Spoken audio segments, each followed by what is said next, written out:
తాను చేయని పనిని కూడా తానే చేసినట్లు చెప్పుకోవడం ఆయనకు వెన్నతో పెట్టిన విద్య. తన హయాంలో భోగాపురం ఎయిర్పోర్ట్ కోసం భూసేకరణ పూర్తి చేయలేదు. కోర్టు కేసులు తేల్చలేదు. చివరకు కేంద్రం నుంచి ఎన్ఓసి కూడా తీసుకురాలేదు.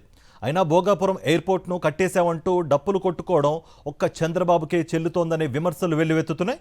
భోగాపురం క్రెడిట్ కోసం చంద్రబాబు చెబుతున్న అబద్ధాలను, ఆయన తానా అంటే తందానైన ఎల్లో మీడియా దిగజారుడు విధానాలను మాజీ సీఎం వైఎస్ జగన్మోహన్ రెడ్డి ప్రశ్నించారు. ఇతరుల కష్టాన్ని కొట్టేయడం, ఎల్లో మీడియాలో గొప్పలు చెప్పుకోవడంలో చంద్రబాబు తర్వాతనే ఎవరైనా అని ఇప్పటికే పలు సందర్భాల్లో రాజకీయ విశ్లేషకులు తేల్చారు. భోగాపురం విమానాశ్రయం కోసం చిత్తశుద్ధితో పనిచేసి ఉత్తరాంధ్ర ప్రజల కలను సాకారం చేసిన ఘనత వైఎస్ జగన్మోహన్ రెడ్డిది. ఆ విషయాన్ని ఒప్పుకోవడానికి ఎంతమాత్రం ఇష్టపడని చంద్రబాబు, ఆయన పార్టీ నేతలు భోగాపురం విమానాశ్రయ క్రెడిట్ కోసం నానా గడ్డీ కరవడం ఏపీ రాజకీయాల్లో చర్చనీయాంశంగా మారింది. 2014 నుంచి 2019 మధ్య సీఎంగా ఉన్న చంద్రబాబు భోగాపురం విమానాశ్రయం నిర్మాణ విషయంలో తీవ్ర నిర్లక్ష్యంగా వ్యవహరించారు. అప్పట్లో కేంద్ర పౌర విమానయాన శాఖ మంత్రిగా టీడీపీకే చెందిన అశోక్ గజపతిరాజు ఉన్నప్పటికీ కనీసం భూసేకరణ చేయలేకపోయారు, అనుమతులు తీసుకురాలేకపోయారు.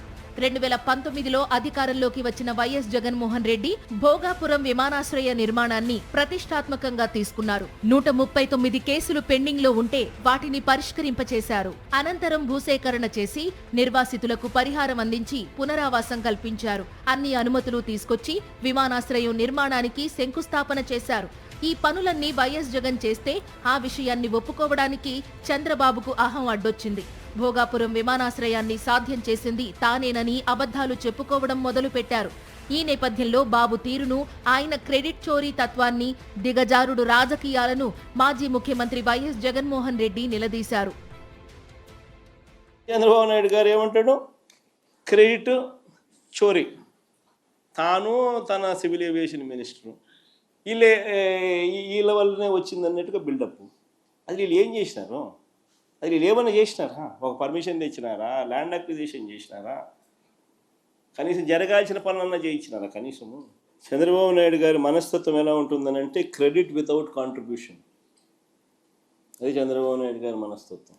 ఎవడో చేస్తే క్రెడిట్ మాత్రం తాను తీసుకునే దానికి ఏమాత్రం సంకోచం లేకుండా, కళ్ళార్పకుండా అబద్ధాలు అడగలుగుతాడు. సంకోచం లేకుండా క్రెడిట్ తన ఖాతాలోకి వేసుకునే ప్రతి ప్రయత్నం చేస్తాడు. భోగాపురం ఎయిర్పోర్టు భూసేకరణకు కావలసిన నిధులు కేటాయించి, కోర్టు కేసులు పరిష్కరింపచేసి, నిర్వాసితులకు భూములు కేటాయించి వారికి కాలనీలు కట్టించారు గత ముఖ్యమంత్రి వైఎస్ జగన్మోహన్ రెడ్డి. అంతేకాదు, ఆ రోజే ఆయన 2026లో మొదటి విమానం ల్యాండ్ అవుతుందని చెప్పారు. అదేమీ పట్టని చంద్రబాబు, ఆయన అనుచరులు ఎల్లో మీడియా వాస్తవాలను దాచి భోగాపురం ఎయిర్పోర్టు క్రెడిట్ను తమ ఖాతాలో వేసుకోవడంపై వైఎస్ జగన్మోహన్ రెడ్డి మండిపడ్డారు. ఫోకస్ పెట్టాం కాబట్టి ఈ ప్రాజెక్టు 2023 మే 3వ తారీఖున ముఖ్యమంత్రి హోదాలో నేను శంకుస్థాపన చేశాను. ఆ రోజు మీటింగ్లో చెప్పిన 2026లో మొదటి ఫ్లైట్ ఇక్కడ నుంచి టేకాఫ్ అవుతుంది అని చెప్పి.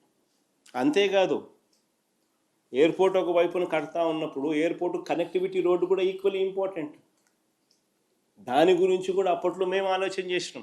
సిటీ నుంచి ఎయిర్పోర్టుకు 55 కిలోమీటర్లు కనెక్టివిటీ రోడ్డు, 77 మీటర్ల వెడల్పుతో 6 లేన్ రోడ్డు. కనెక్టివిటీ రోడ్డు కూడా కేంద్ర మంత్రి గారిని పిలిపించి ఆయనతో శాంక్షన్ చేయించి ఆ ప్రాజెక్టును కూడా ఆయనే ముఖ్యమంత్రి గారి డ్రీమ్ ప్రాజెక్ట్ అని చెబుతూ అనౌన్స్మెంట్ చేసిన దాఖలాలు.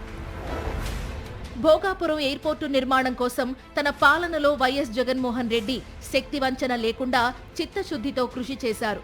ఫలితంగా ఈనాడు ఆ విమానాశ్రయం అందుబాటులోకి వస్తోంది.